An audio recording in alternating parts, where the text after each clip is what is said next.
Hey guys, welcome to Reality Check. I'm Huang Jiyuan. We're talking about the U.S. Commerce Secretary Gina Raimondo today, and let's do it differently. As a courtesy to her title, let's look at three sets of numbers. We start with 4 and 3. Gina Raimondo is the fourth high-level U.S. official to visit China in 3 months. Fourth in 3 months. The visit did produce some results. The two countries set up a working group that will hold deputy ministerial level meetings twice a year to seek solutions to specific business issues. They've also initiated an export control information exchange mechanism to explain each country's export control system and improve communication. Raimondo said in an interview that these aren't the nebulous commitments to continue to talk. She emphasized that this is an official channel. Speaking of official channel, let's talk about the second set of numbers, 1 and 7. Raimondo is the first Commerce Secretary to visit China in 7 years. Since the previous administration, trade between the two countries has been increasingly distorted by the so-called national security concerns. Before her trip, one New York Times headline stated that Raimondo heads to China to both promote trade and restrict it. Building on the previous administration's policies, the Biden administration has specifically zeroed in on restricting technology transfers, exports, and investments to China, not just from the US, but from American allies. According to reports, the United States has put more than 1,300 Chinese companies under various sanctions. US tech companies like Intel and Nvidia have suffered from US restrictions.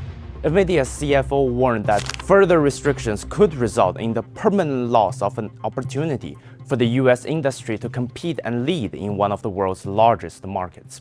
One of the things that we have to realize is that China is a leader in a lot of the high-tech leading-edge technologies like facial recognition and artificial intelligence and quantum computing already.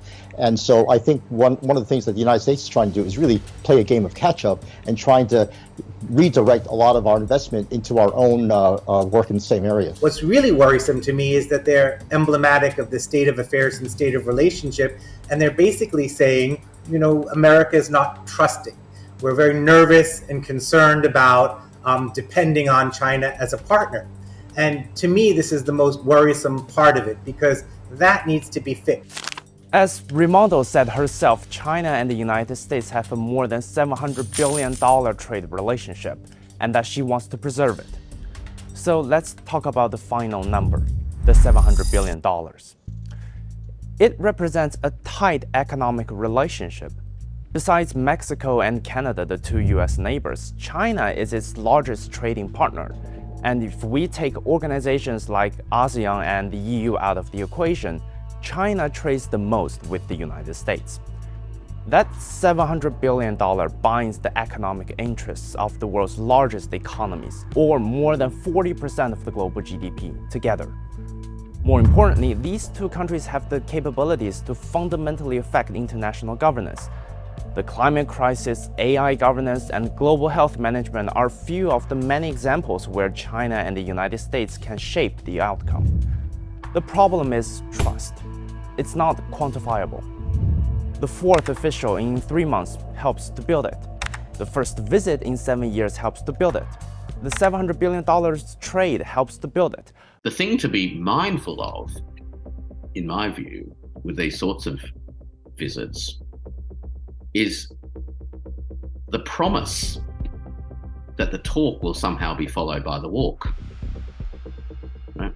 And I think it is increasingly clear to people around the world, not just in China, but any observer from the global south and elsewhere, that the US in particular has developed a habit of speaking and saying one thing whilst doing another. Actions that betray the words have eroded it too far over the past several years, and as long as we cannot rebuild that, no numbers count.